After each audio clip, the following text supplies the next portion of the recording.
viewer, just as the music company's customer was the listener. The music companies had no connection with their listeners whatsoever.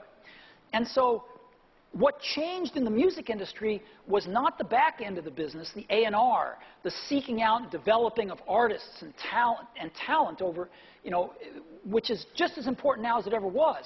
What changed was the front end of the business.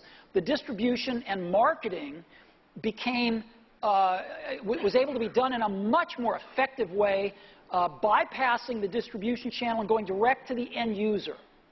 And that's what's going to happen in visual media as well.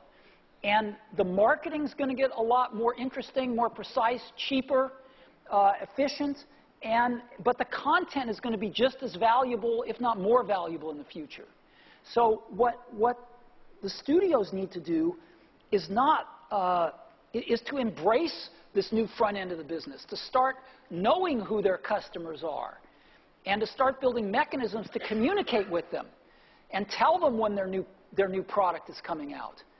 And also to let them watch it wherever they want, whenever they want. And when do you think that'll happen? I'm just curious. Because it's starting to happen now in television, because people, the studios feel, same guys, right, that make movies and TV shows, they feel less protective, or they're more willing to experiment with their television properties than they are their film properties, so you're starting to see it in television. You can get TV shows now, in some cases for free, the day after they're broadcast. In some cases, in our case, we sell them the day after they're broadcast. And you're starting to see it more and more with film, too. So I think that is changing a lot in the next 24 months. Okay. I even think there's going to be a way to watch a first-run movie at home before it comes out on DVD if you're willing to spend a bunch of money. A bunch of money. A bunch of money. I guess over here. Hey, Steve. Don McCaskill from SmugMug. You may remember a couple years ago we talked about this, but I think it's even more pressing. I love my iPad. My 2-year-old loves my iPad, and I buy the truck versus car analogy. But it seems like there's a sort of a gaping hole in that analogy right now. You have great syncing of contacts and mail and calendar. I can buy my apps and update them over the air, but I still have to tether to get what is arguably the birth of this platform, which is music and videos on my devices. And my mobile devices... that's not exactly true. You can buy music and get it on your device over the air, and you can buy video and get it on your device over the air. There's Sure. iTunes Store is on all those devices, and it does flow over the air.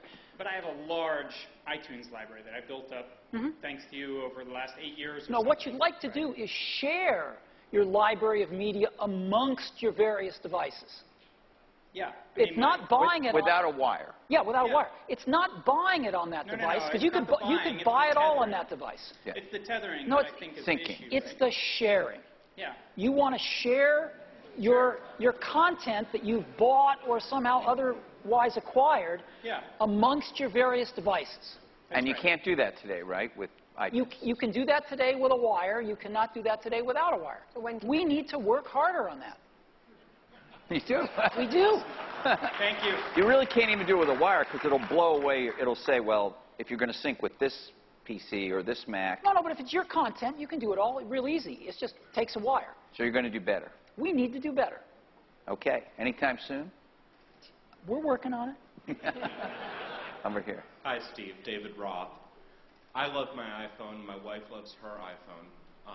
And we have no concerns about the speed of the AT&T network or the data robustness. Our concern is that we can't make a phone call on it. Yeah. We live in Houston, not San Francisco or New York. Oh. And the network has gotten so bad in the last year that we can't be on the phone for more than a minute without dropping a call. And if we're on the phone for 5 minutes, the call drops 3 times every time. Yep. Yeah. Is somebody from Apple working on that? Well, somebody from Apple's talking about that. I mean, we don't have people that, climb up on poles and adjust antennas because we don't know anything about that. But, yeah, you can bet we're doing everything we know how to do. Can I expect relief soon? I'll tell you what I'm told. And I'm told this by credible people who are extraordinarily open and honest with us about their problems, so which makes me tend to believe people when they tell me things.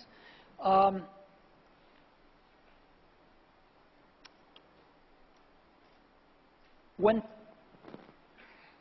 I know little about this stuff technically, this is not my area of expertise. To make things better, people reallocate spectrum.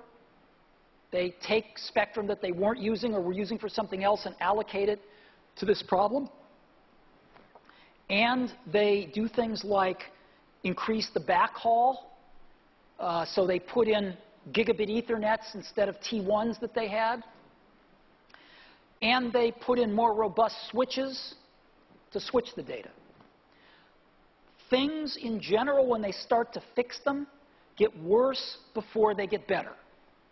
That's what I'm told. And if you believe that, things should be getting a lot better soon. So, now, a serious answer to your question, I am told that a lot of places are getting a lot better, certainly by the end of this summer. And I believe the people that are telling me that truly believe it and are high competency people. And if they don't? Then they won't. We'll see. Laura?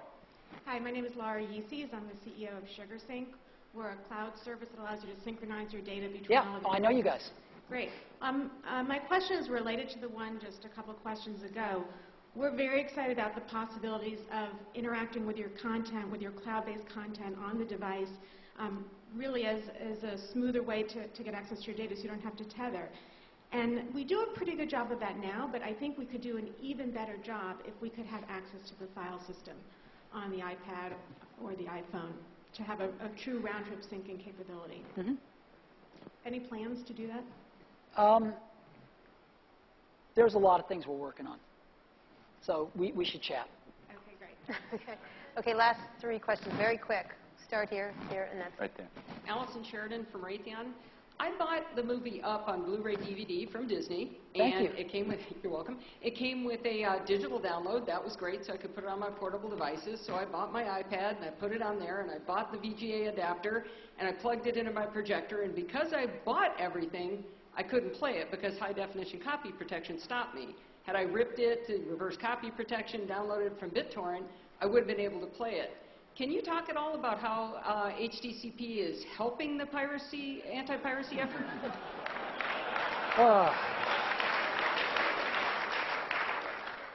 We didn't invent this stuff. But you did deploy it. Well, the problem is the content owners, and in particular Hollywood, doesn't want the same thing to happen to them as they saw happen with Napster to the music industry. So they are desperately grasping at anything they can to try to keep that from happening.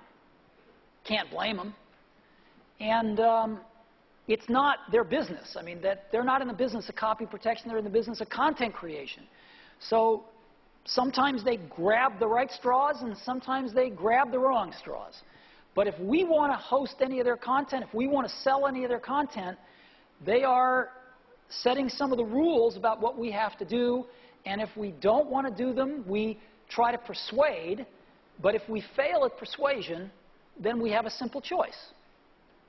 I guess maybe explain the irony to them of their choice in that case. Yes, I understand, and I feel your pain. Thank you. Hi, Very Steve. quick. Shervin Pishavar from Social Gaming Network. I wrote you a letter when I was in 6th grade with a new design of the Macintosh, and I'm still waiting for my response. Seriously, though, I think games are huge. I built my whole, on the iPhone and iPad, I built my whole company at Social Gaming Network on that vision.